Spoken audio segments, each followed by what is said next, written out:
Hi, welcome back to another video in this C++ learning journey. So in this tutorial, you are going to learn about what is meant by operator overloading and why do we need operator overloading. Okay, so it is one of the useful concepts that is used in object-oriented programming. So basically what happens, I'll show you what is the need of operator overloading, then I'll define it for you. Okay, so first of all, let's have a predefined data types that are integers, floats, etc. So let's say if we have an integer variable like a is equals to 10, okay, and when I write a plus plus and then I print c out, what happens, that a is incremented by 1 or some value. Okay, so as you guys can see that we got the output as 11 and the initial value was 10. Okay, so that means that operator has work. Which operator? These are called basically unary operators. So when you have one operand or one variable, so these are unary, 1, and binary have 2, like this. So in this tutorial we are going to operate over unary operators, and in the next tutorial we will learn about how we can use binary operators. Okay, so the concepts and the basic building block is same, so you have to listen to this lecture in order to understand the next tutorial. Okay, now let's continue our lecture. This a plus plus, what it did, that it increased the value of 10 by 1, so it incremented. So this plus plus sign played its role in incrementing the value of a. Now let's write a minus minus. What will happen, that it will be decremented by 1. So what's happening and what's going on here is that these are operators basically. These are unary operators, increment or decrement operators. And due to these unary operators, what's happening, that either the value is incrementing or decrementing. This is the purpose of these operators. Now these operators are defined, and how will they work when they are used with these predefined data types. But what about user data types? Okay, so how would it work in a user data type? It won't work because those data types are declared and defined by the user. So the compiler never knows what the user is going to use. Either he is going to use 5 members or 2 members or whatever. It's all depend upon the user need and requirements. So hence it is called the user defined data type. So when you have a user defined data type and like classes or structures, and you create its objects like instances, when you create instances of your class, what happens, that you cannot use these operators directly upon the instances of the class or the structures. Now let's have a look. Let's have a look at this example. Let's keep this public and I'll say integer a is equals to 10. Now I'll create here an instance of my this class operate class. So I'll say operate and I'll say object 1. Okay, and if I write object 1 plus plus and I run this program, you will see an error. Okay, this error says that no operator plus plus integer declared for postfix plus plus. What does this error means? This error means that the compiler doesn't know that what to do when you have used operator with the instances of the class. So this means that you have to explicitly define, you have to define the purpose of the operators in this program in order to make the compiler understand what to do when a user type in plus plus. So this is the basic definition of operator overloading, that the operators are redefined and their purpose have been restructured according to the user defined data type. Okay, what is the syntax and how it's done? Now let's talk about that. Okay, so first of all, we will just simply use this one simple operator, that is one operand like a. Variable is only one. So first of all, just to keep things simple and easy to understand, we will start with the only one variable, that is a is equals to 10. Okay, the concept, the logic, and basically everything will be going to be same almost for the multiple variables as well. Now let's talk about how I can increment the value of this 10. Okay, you can do that by a plus plus. Okay, obviously you can do that, but the main objective is that we will use the objects directly, like as you saw previously that I did object 1 plus plus. So with the help of object 1 plus plus, I'll increment the value or decrement the value of the member variables. Okay, now enough talking, let's talk about the syntax for the operator overloading. Now the syntax for operator overloading is a bit familiar. As you guys know functions, so it is like a roundabout same as a function. So first thing first is that you have to write it within your public section. Why public section? You guys know that to access them in our main function or outside the class anywhere. Okay, so first of all we will write the return data type. So what is the return data type here? First of all we will learn the basic. So basically whenever you are doing the increment or decrement, you are not returning actually something. Okay, so you are just incrementing the value or decrementing the value. So the basic increment and decrement works like this, that you have no return data type, so that's why I'm going to use void for now. After that you will use the operator keyword. Okay, so there is operator keyword.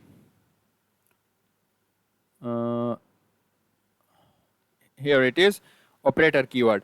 Now after the operator keyword you have to use the operator that you want to overload. For example, if you want to overload plus plus, that is the increment, or if you want to overload minus minus, or if you want to overload like what is only plus or only multiply or dash dash or only division, whatever an operator you are going to overload, you have to write it over here. So in this case we are overloading the plus plus sign.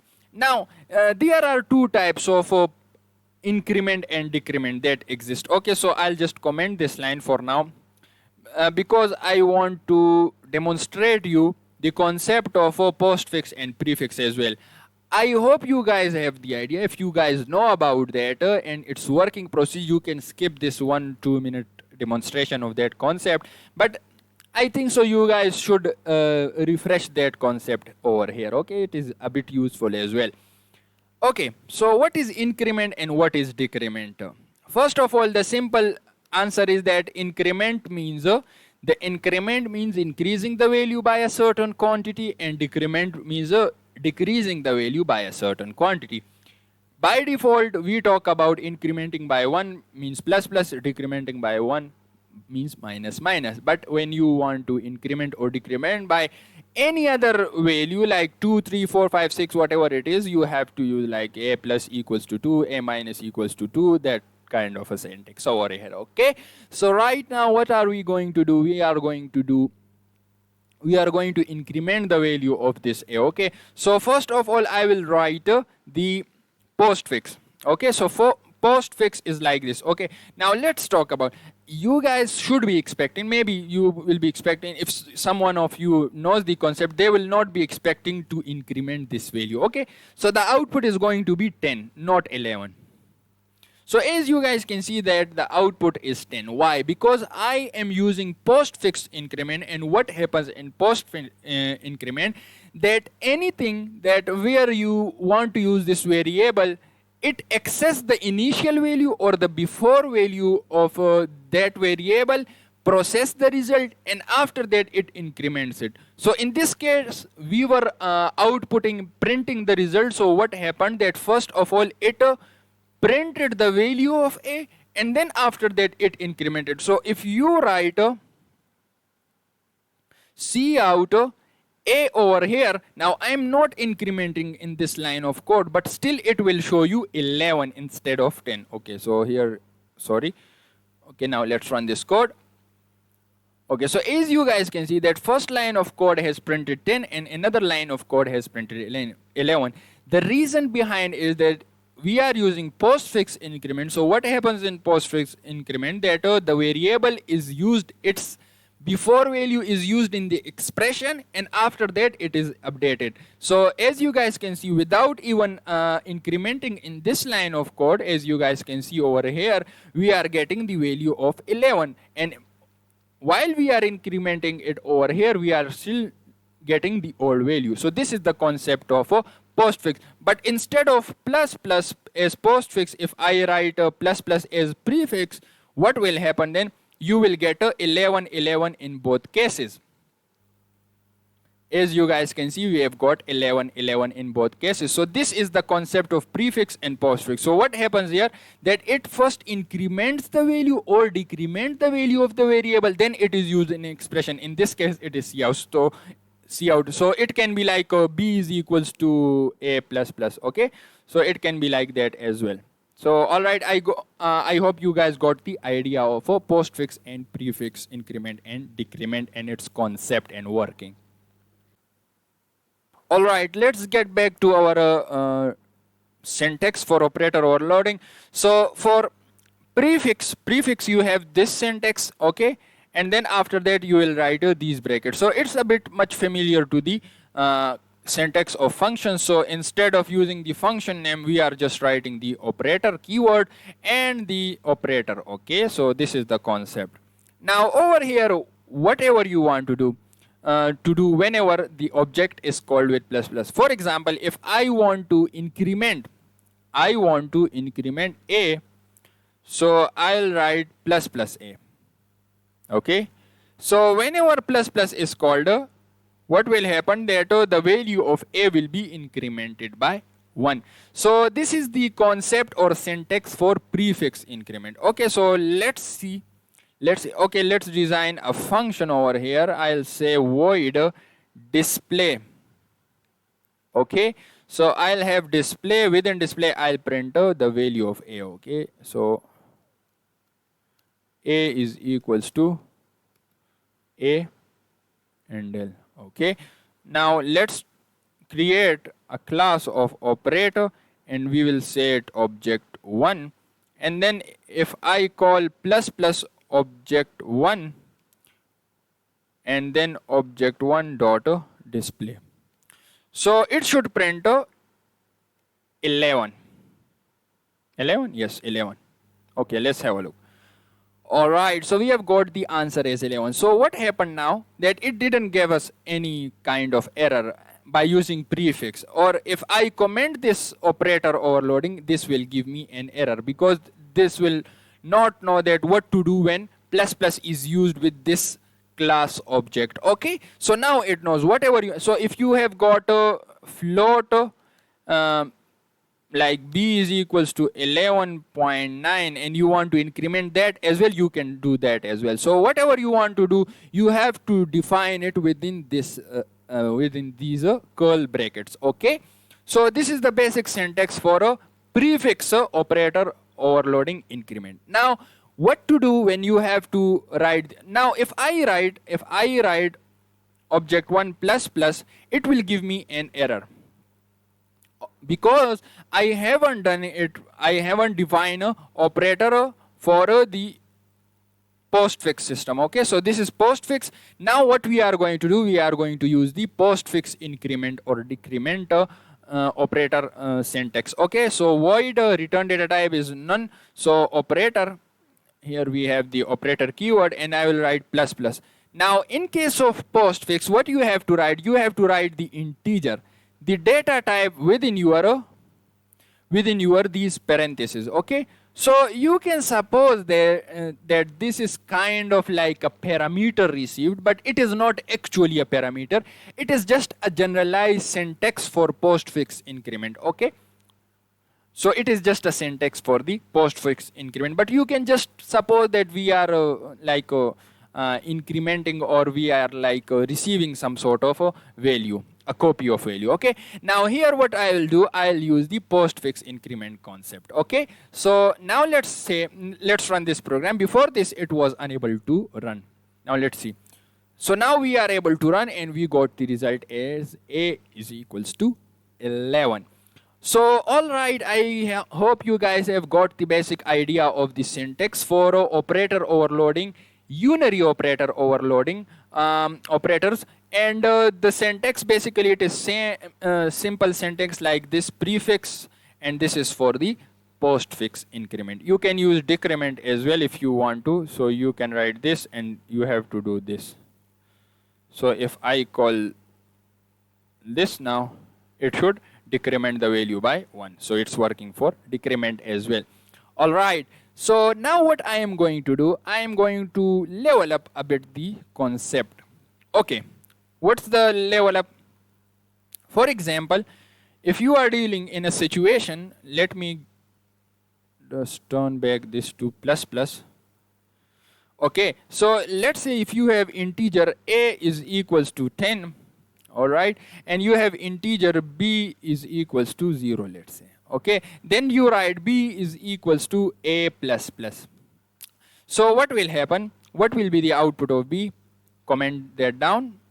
The output of b is going to be 10 instead of 11. Why? Because this is postfix. So first of all, this a will be transferred to assigned to b. After that, when the operations are performed in this expression, after that the value of a will be incremented. Okay, so what we will get in the result is only 10. Okay, so you have got the idea. Now if I write plus plus a, now I will get 11 in my result. Okay, so let's run this, build and run, and you guys can see we have got 11. So I have, this is the same concept. So why I am using b? Because here is a concept that is going to be implemented and changed within our pre-existing operator overloading. Now before this, what were we doing? We were just using a as it is. Okay, so we were just incrementing the value and then printing the value.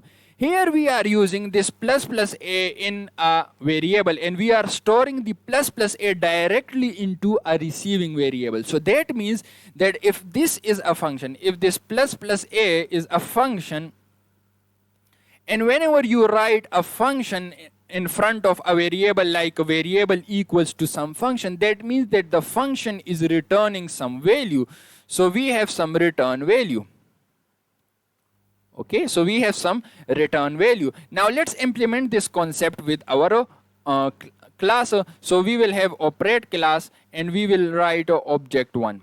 Okay, and I'll create another operate class like operate and object 2. So these are just like a, this is our a just for now, and this is our b. Okay, so now I will write what? I will write object 2 is equals to object 1. Okay, so what will happen, that object 1 can be directly declared to assign to the object 2. So it is simple, you guys already know. Okay, it will work. Okay, so I'll print the value of object 2 here just to show you guys what's happening over here. So we will get a. So a is equals to 10, so it is working perfectly good. So what happened, that the object 1 values have been just copied to the object 2. So in object 1 we have got the a is equals to 10, so object 2 also has a is equals to 2. Now if I write object 1 plus plus, okay, just like a plus plus, what is going to happen? It is going to give me an error. Why? Because there is no return data type here. Here we are just returning void. That means that we are returning nothing. So that means that it is expecting some sort of a value when we call this function. So this just, I told you just to suppose this as a function is here. It is just a function. So whenever you are using it as a assigning variable, you are assigning it to some variable, then it means it is a function and it has some return value. Just suppose it like this. Okay, so it has to get us some returning value. Okay, one thing. Now if I use a plus plus over here, so it should not work as well. Okay, same case, because both prefix and postfix have a no return data type. Okay, so you got the concept that we should have a return value. Now let's talk about what is the return value going to be. Now here I have that same example. I am referring to this integer example again and again just to give you a simple idea to understand how it's working, how it is similar to the actual operators, okay, actual unary or binary operators. So as you guys can see that an integer a is also integer b, and b is getting the result of plus aa. So what is your guess? What does your logical thinking says? That this value has to be of which type? Of a returning data type. So that means that our returning data type is going to be same as the variables. These are the variables. Got the idea? Okay. In the case of classes, we have class name is our data type name. So this is our data type, this is pre-existing data type, and this is the user defined data type. So integer is operate here.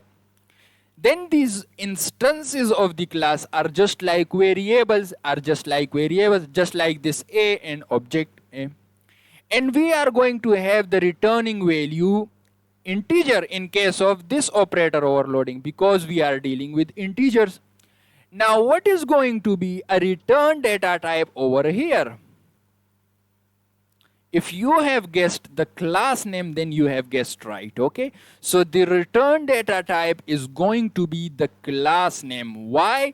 Because we must return that kind of a data to which we are assigning. So if you are assigning an integer value to an integer variable, you must return an integer value. Okay, so in this case, I'm talking about this case. So in case of classes, if you want to return, you want to assign the function value, you want to assign the variable directly, the instance directly. So the return data type must be of the same class data type. So in this case, it should be operate. Got the idea? First thing is done, okay? First thing is done. First achievement is done, okay? So we have got the return data type. Now within our return data type, what we have to return? We have to return what we have to return. That is a question. The return has to be of class data type that we have created, like in this case is operate, in your case maybe it is something else, xyz, any class. So the return data type must be that. So that means that we have to have a variable, a temporary object created. So we will call it as operate temporary. Okay, operate temporary. Now what we are going to do, we are going to say that temporary dot a is equals to, this is postfix, so we will write it a plus plus. Okay, and return what you have to return? You have to return temp. What is temp? As you guys can see over here, temp is the type of operate, so we are returning operate, so the temp is right. Got the idea? Let me repeat you once again. You must return a data type that is going to be received over here, there. So we are receiving object 2, sorry, we are receiving object 1 in object 2. So both are of the class type operate. Got the return data type over here. Then in return data type, you cannot return a because a is integer. You have to return operator class. So in operator class, what do we have? We have one variable, that is a. For now it is only one. So what we did actually, that we have created a temporary object. Within that temporary object, we have assigned the value of a with the post increment. So what will happen, that a will be assigned to this temporary a, and then it will be incremented by post. Okay, post incremented. Okay, then after that we return not a but temporary. Why? Because temporary of the kind operate. So if you write a over here, it will give us an error. Okay, so I'll write a temp. Okay, that is correct. So we have to make sure that we are doing the same over here in this case as well. So we will write operate temp, and we will write it as a okay, so sorry, this was pre. This is pre. We will write it as this. And here, this is post. So we will write it as temp dot a is equals to a plus plus. And we got the return data type as temp. All right. So now let's run our this program. That means that it should not give us an error for this pre-increment and assigning the value to another instance. Let's run this program. And as you guys can see that we have got a is equals to 11 and we have got an increment because we are using pre-increment or okay. Now what should I do? I will write object 1 plus plus. Now you guys guess what should be the output. The output should be 10 because this is post increment. First of all, the initial values, the old values will be assigned to object 2. After that it will be incremented. Now let's print out the result. So as you guys can see, the A value is 10. That means that it has not been incremented. So this technically shows that we are actually getting the concept implemented in our operator overloading right. Okay, so I hope you guys have learned about postfix and prefix increment and decrement as well as operator overloading as a postfix or prefix increments as well. So I guess you guys have learned about it. Now what I'm going to do, in my previous tutorial I told you about, we discussed the time class. In time class I told you about doing some changes in order to just mimic the actual real clock, like having AM PM system, days count, 24-hour, 12-hour, and those kind of stuff. So I've done that in that program. I'm going to import that program over here, and now we are going to use a operator overloading in that program. So in that program we have multiple variables. So you will get the idea that we can actually do and deal with the multiple variables in the classes as well. So let me just import that program quickly over here. Alright, so I have got my that time class over here. So if you haven't watched that video in which we created the time class, you should watch the previous lesson, okay? Practice problem. Now, as you guys will be familiar with this syntax and with this logic, that we have created a class time in which we had 3 member variables like hours, minutes, seconds. There were 2 constructors. One constructor, when it is an empty object with no parameters, it will initialize every value by 0. If there is argument based constructor, then it should initialize them with those specific values. Now inside the display, last time we had just only this simple where the hours minutes were printed. Now I am going to show you this new syntax. Just wait in a minute.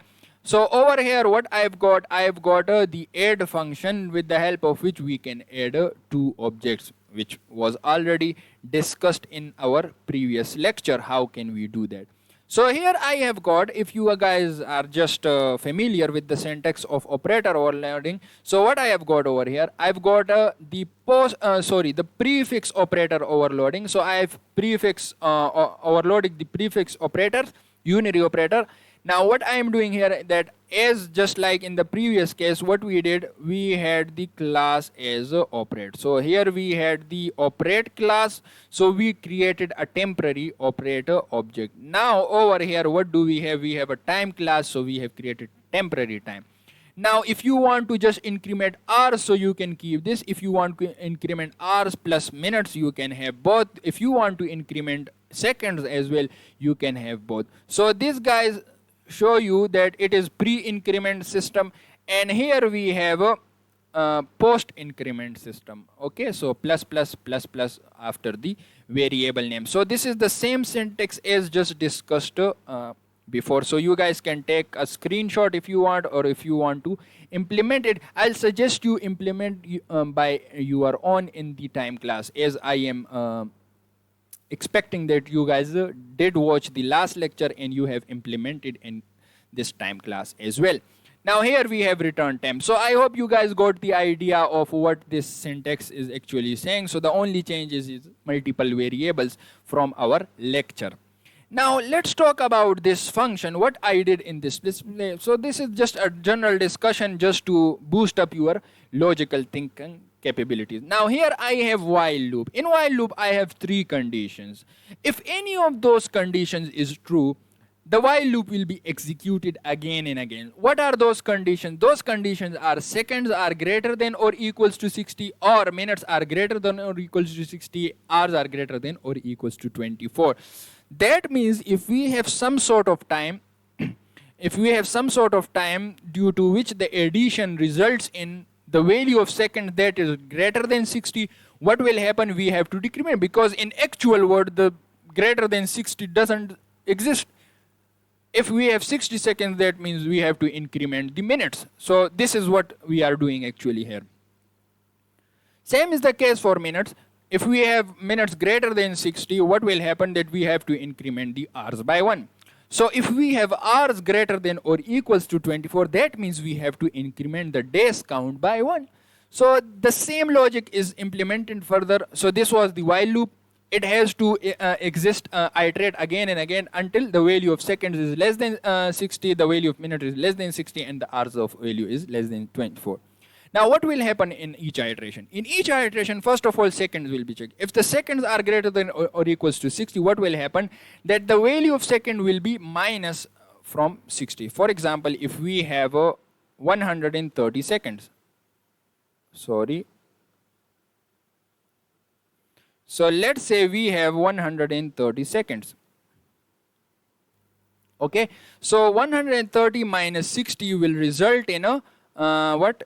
Result in 70 seconds. Now the new second value will be 70. Okay, remember this 70. Okay, now the second value, I will write it over here. It is 70 now. After that, the minutes value, let's say the minutes value were 63. Okay, now it is going to be 64. Okay, so the value of seconds got from 130 to 70, and the value of minute has been incremented by 1. Now in the minute section, after that the minutes will be checked. Now we have minutes greater than 60. So what will happen? That the new value of minutes would be 64 minus 60, which is equals to 4 minutes. And hours will be incremented by 1. Let's say our hours were like 24. Already 24. Okay, already 24. So we will write here 25 hours. Now after that the hours will be checked. If the hours are greater than or equals to 24, so they are actually greater than or equals to 24. So what will happen? The number of days will be incremented by 1. Okay, so what will happen? That the value of day has become 1. Alright, and after that the new value of hours would be 25 minus 24, which is 1. Now what do we have here? We have ended about while loop. Now, what was the purpose of having these three conditions? As you guys can see that we got the second still greater than 60. It has to be incremented by 7. So what will happen? That this condition would be true. So due to these OR operators, we will get into this loop once again, and we will start doing the same procedure. So now it will be 70 minus 60. So 10 will remain. Okay. And the new value of minutes would be 65. Sorry, not 65, but the previous value was 4, so it will be now 5. Okay, the previous iteration value. So this is how this loop works. I hope you guys got the basic idea of how this loop and system will work. So you guys can take the screenshot if you want, and if you want to implement this, I expect you guys to implement this loop. It will give you an idea of the loop working, if else working, and also the operators working, and also the condition working. Now what do we have here? So now if the hours are greater than or equals to, what is it? It is going to be in the section of PM, and if they are less than 12, it is going to be AM. So this is the simple thing that I did in my display function. So now our clock is going to be a bit more realistic. Okay, here we have operator overloading. So if I call, for example, let's have an argument base. So argument base like time, I will have a time and time 1 and time 1. In time 1, I will pass 8, 23 and 9. Okay, and I'll display time 1. Okay, time 1 dot display. Let's build and run this program. As expected, it is 823.9. Now, what is the beauty of this whole logic that I just discussed above? I'll write here 26 minutes as 89 and seconds as 134. Okay, so does it look like a real clock? No, but let's just manage it. My program will take care of these hours and minutes and everything, and it will put it into the actual terminology that a normal human being can understand. Okay, let's have a look. So now it's more, it says that it is day 1, bro. It is 3:31 and 14 seconds AM time. Do you guys get? This was the magic of our program. So this is the magic of programming. Okay, so you guys get to solve problems. Now instead of calculating that 26 minus 24 and that this, instead I created a program which take care for me every time I write a huge number of time, and it will just put in actual words. Days, how many days, with time section like AM or PM, how many actual seconds, how many actual minutes. So this was the beauty of our display function, the new display function. Now, what should happen if I write time 1 plus plus? This each value will be incremented by 1. Okay, so I'll just, okay, just let's have a look. Oh, sorry, we are not printing it after the result. So I'll write a time 1 dot display. Okay, so after the increment display, let's have a look at the display. As you guys can see that each value is incremented by 1 over here. Okay, so each value over here is incremented by 1. So you guys got the idea of how it's working or not? Okay, one more thing with this example is I just saw it that I am getting day 0. Why day 0? Just tell me the reason. Just think about it. I'll just show you the operator overloading place over here and why I'm getting 0. Because I haven't defined anything with this temp days. I'm not returning any kind of days over here. So what is it? Do we get temp dot days? No, because it is not defined as a member variable. So instead of over here, what we can actually do, we have to cut it from this place and we will place it over here.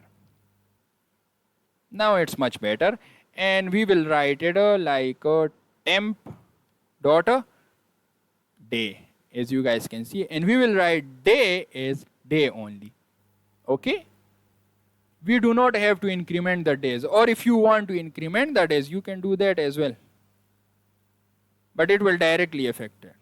We do not want that. Okay, so we will return them days as it is. So temp dot day is equals to day. Now let's run our program. As you guys can see, we got the same number of days. Because we are not incrementing it, we are just incrementing the time and we are returning the values. So this means that we have incremented the values, we have returned the values. If I have another time variable like time and time 2, let's say, and time 2 is equals to time 1 plus plus, time 2 is equals to time 1 plus plus. So now what will happen? As it is a postfix increment, this means that time 2 and time 1 values will remain the same. Let's have a look. As expected, both are same. Now if I use prefix increment over here instead of this postfix, you will get the incremented value, which is 432.15. Alright, I guess this was enough for this tutorial. I expect you guys to practice this concept again and again. In the next tutorial, we will learn about binary operator overloading and how can we deal this. But to understand that tutorial, you must guys have some knowledge and some practice on this concept. So practice and start with the simple approach with the simple variable. Then after that, you should switch to this time class and implement this whole time class with this beautiful display function and all the features. Okay, I hope you guys have learned something in this tutorial. I expect you to watch the next tutorials as well. And as always, thanks for watching, and I'm gonna meet you in the next video.